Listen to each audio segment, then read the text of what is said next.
Right, so hello and welcome back to Books and Things, and welcome to another video, and today I have a very massive book haul for you.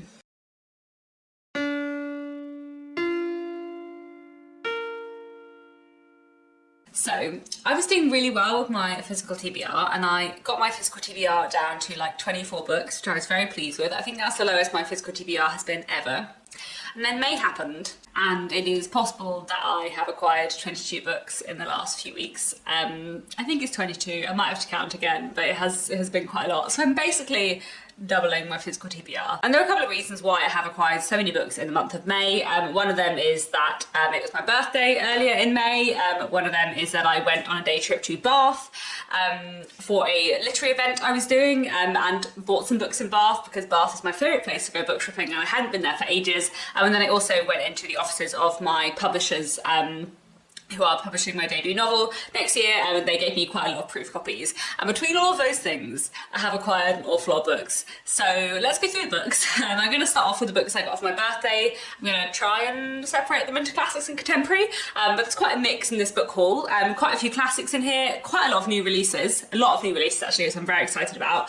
And just a lot of books that I'm really looking forward to reading. So although I have hugely increased my physical TBR, accidentally, I am very excited about all these books, and hopefully I will read quite a lot of these in the next year or so. So anyway, let's get into the books. So we've got quite a few classics for my birthday, one of which is Giovanni's Room by James Baldwin, which I'm really excited to read, and hopefully I'm going to be reading in June. So I've been meaning to read it for ages. I've been meaning to read James Baldwin for ages, and I'd like to read more LGBTQ+ classics as well. So this is a book from... So just open the imprints page to see when this book is from, and it was originally published in the USA in 1956.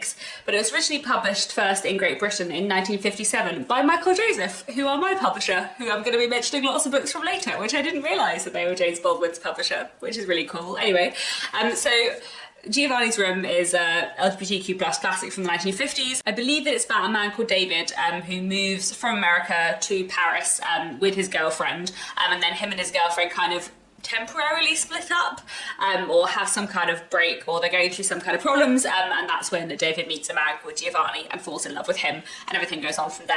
I've been meaning to read James Baldwin for ages. I've been meaning to read Giovanni's Room for ages, so hopefully I'll read this very soon. It's also very short and a really beautiful edition, so I'm sure I can get to this soon, and I'm really looking forward to it. Then another classic I got for my birthday was this. This is Picnic at Hanging Rock by Joan Lindsay. This is an Australian classic. I've been meaning to read more Australian classics this year, and I've heard really good things about this. I was kind of hoping that I might read this in the month of May, but May seems to be getting away from me, so I'm not sure that I'm going to manage to read it this month, but hopefully I will read it quite soon. This is an Australian modern classic from 1967, but it's set in, I think, the very early 20th century, and is about what happens when some schoolgirls go missing on a picnic. Sounds very intriguing, and I've heard great things. This is one of those books that's just been recommended to me an awful lot in the comments, so I'm really excited to read it. Then I also got a Brazilian classic from my birthday. This is Dom Casmurro by Machado de Assis. I have read two of this author's books before. I've read The Alienist and also the posthumous memoirs of Bras Cubas, both of which I loved, especially the posthumous memoirs. I just adored that so much. It was so fantastic. So I'm really, really excited to read more by this author.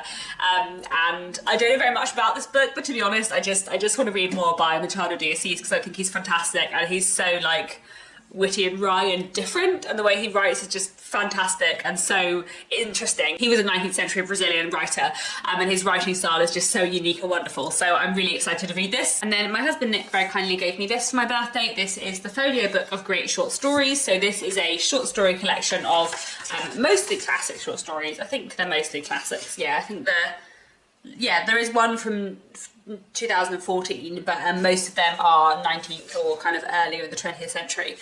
So lots of exciting stories in here. There's a couple that I've read before and quite a lot that I haven't. So this has short stories in from Charles Dickens, Edgar Allan Poe, Robert Louis Stevenson, Franz Kafka, Angela Carter, Octavia E. Butler, Hilary Mantel, Dorothy Parker, Ernest Hemingway. So just like a real wide selection of authors, which is exciting. And it also has some amazing illustrations in throughout as well. So very excited to read this, and I do always love short stories. Moving on to some modern books I got for my birthday. I got quite a lot of historical fiction. So here I have The Paying Guest by Sarah Waters, which I'm hugely excited to read. I love Sarah Waters a lot. I've read 4 out of her 6 novels, and I'm really excited to read the other 2. I've got The Little Stranger on my shelves, and I'm very excited for The Paying Guest as well.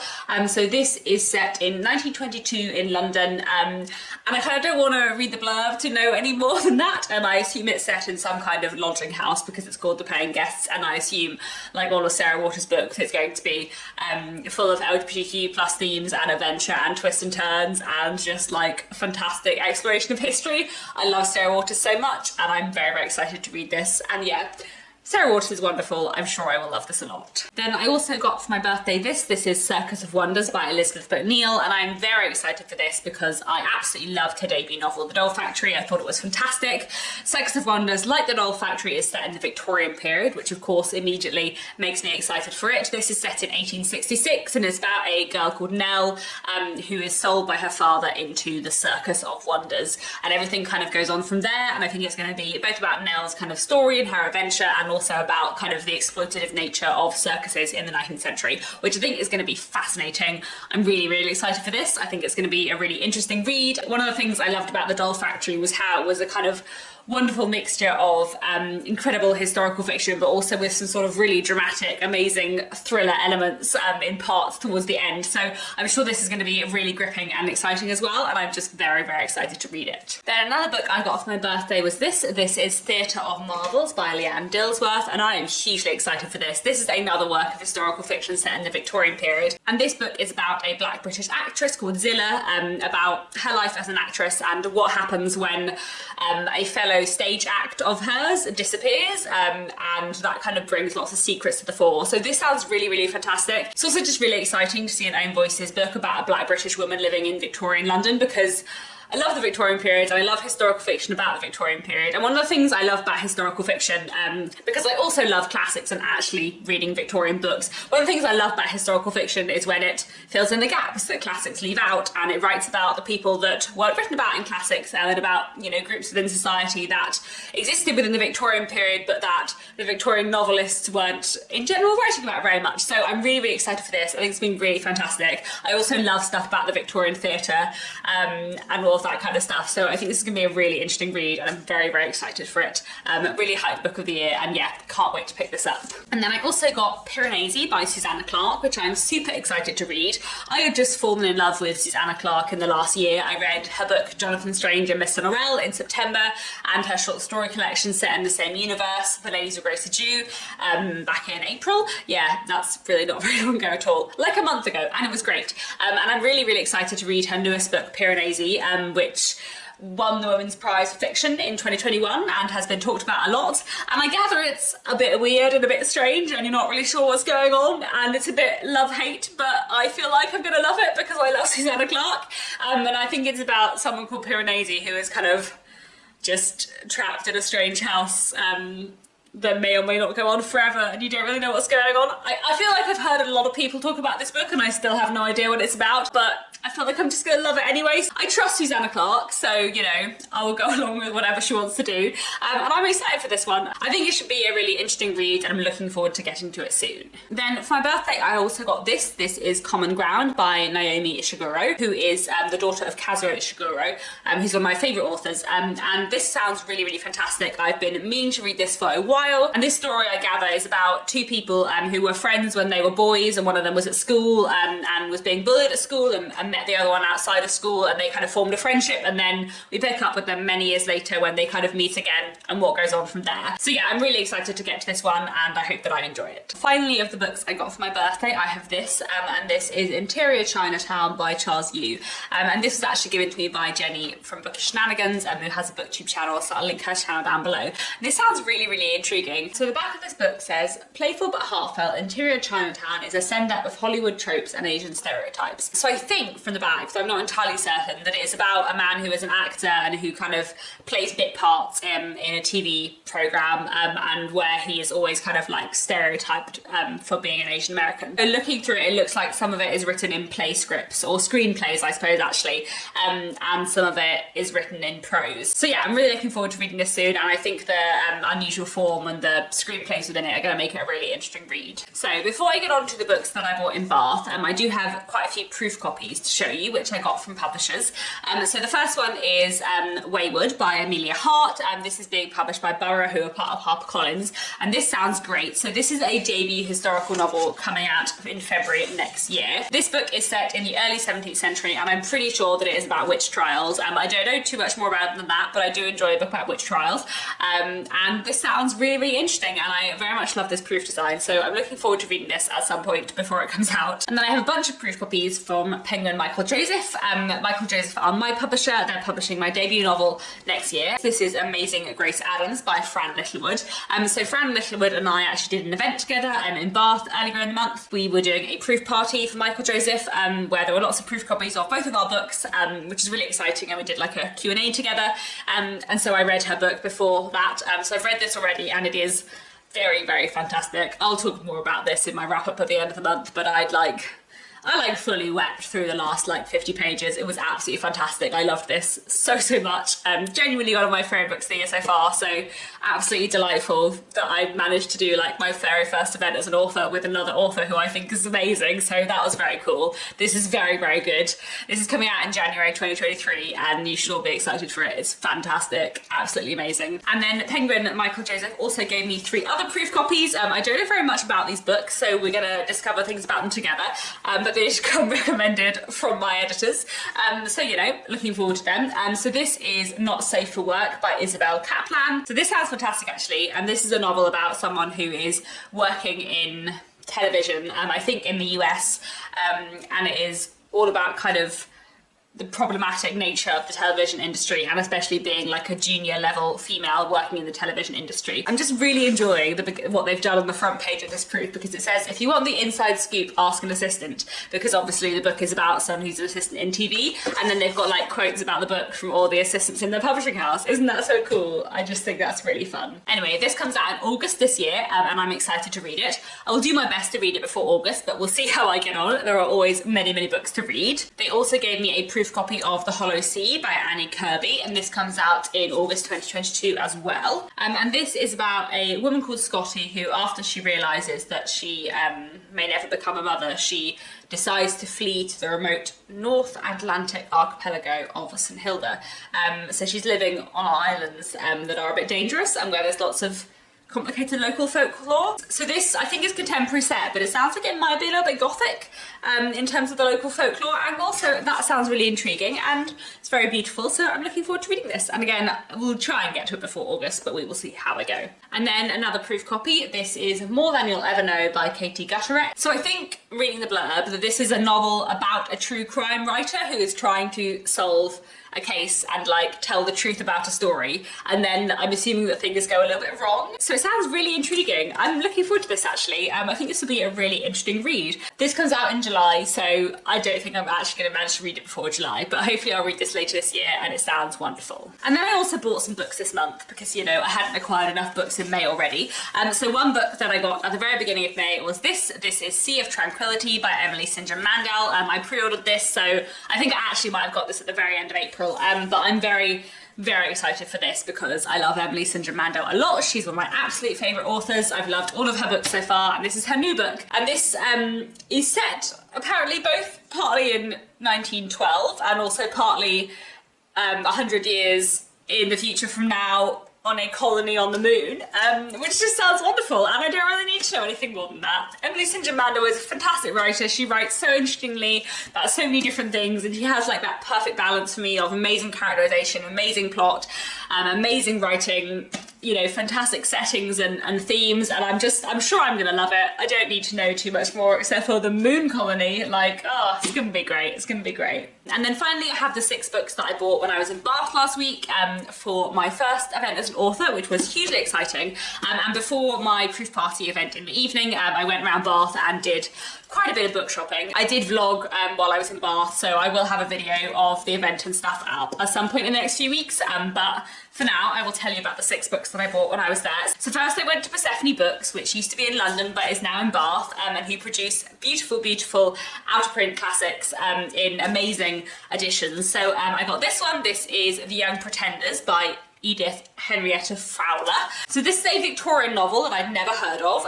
This is from 1895, and it says it's a story of 2 children who feel like they kind of don't really belong, and I guess they're kind of coming of age story. So this sounds really interesting, and I'm always really fascinated to read Victorian books that I haven't heard of before, so I'm very, very excited for this.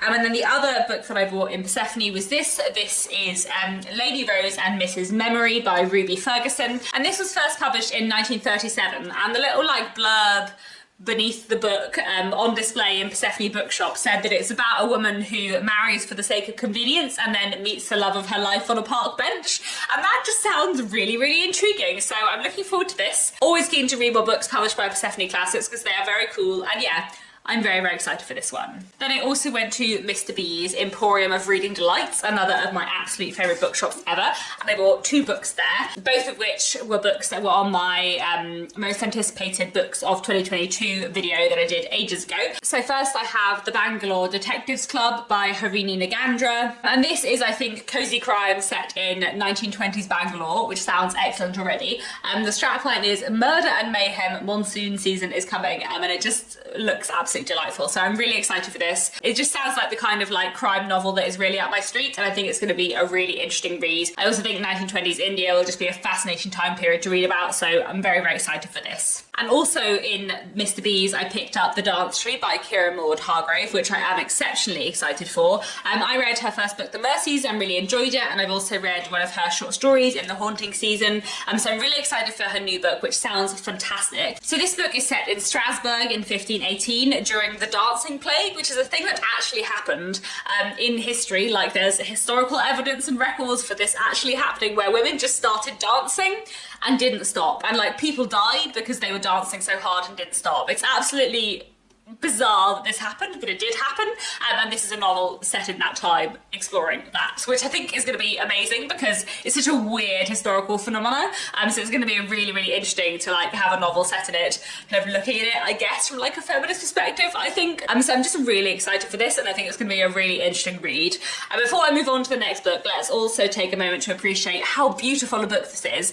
So this is a signed limited edition that I got at Mr. B's. So I don't know if every edition of this book is as beautiful as this. I don't know which elements are specific to the signed limited edition, but the cover is absolutely stunning. The end papers are really, really beautiful, like amazing, amazing end papers. My copy is signed and limited edition numbered, and it even has a ribbon, which is super fancy. So very, very exciting. Very, very beautiful book. Very glad to own this, and yeah, excited to read this soon. And then finally I went to Toppings and Company in Bath, which is my favourite bookshop probably in the world, although they have moved from their old shop to a new shop, and they've moved premises to a different street within Bath, and the new shop is amazing and huge and beautiful, but it's not their old shop, and I do slightly miss their old shop because I had spent so much time with them when I lived in Bath. But the new shop is amazing too, so it's very exciting to go around there. And I picked up Malibu Rising by Taylor Jenkins Reid. I've read 2 of her books before, The 7 Husbands of Evelyn Hugo and Daisy Jones and the Six, and I loved both of them so much, and I've heard amazing things about Malibu Rising, especially from Marissa from Blatantly Bookish, who read it recently and was just raving about it, so I'm hugely excited to read it, and yeah, I think it's going to be an excellent read. So this is set in the 1980s, and I think it's a kind of coming of age story about a kind of slightly messed up family who are influenced by like their father's fame. He's a very famous singer, and that's kind of influenced how all of them are. And it sounds fantastic, and I love Taylor Jenkins Reid's writing, so hugely excited for this. And then I also picked up this book, which I had never heard of before, but I spotted it on the tables in Toppings and Company and thought it sounded really interesting, so I picked it up. This is Things Remembered and Things Forgotten by Kyoko Nakajima. So this is a collection of Japanese short stories, and these were translated from the Japanese by Ian McCullough MacDonald and Ginny Tapley Takamori. There's something about like the cover and the package of this that just grabbed me, and I do love Japanese fiction, and I do love short story collections. I feel like it's going to be a little bit magic realist, but I don't know how magic realist. The first 3 stories in this are called Things Remembered and Things Forgotten, When My Wife Was a Shiitake, and The Life Story of a Sewing Machine. So it sounds like it might be a little bit wacky, but also really fun. So I'm looking forward to this. Hopefully it will be an interesting read. And this is also actually another book that is really, really beautiful. I love flaps on a paperback, and look at those amazing end papers. So yeah, another one I'm excited to read. So there we have it. That is a massive book haul. I feel like this is one of the longest, biggest book hauls I've ever made on this channel, so I'm sorry if it's been very long, but I just acquired lots of books lately. I am excited for all of them, even if I have accidentally doubled my physical TBR this month. Please do let me know if you've read any of these books and what you thought of them, if there's any I need to get to especially quickly. And that's it for now. Thanks so much for watching, and I'll be back very soon with another bookish video.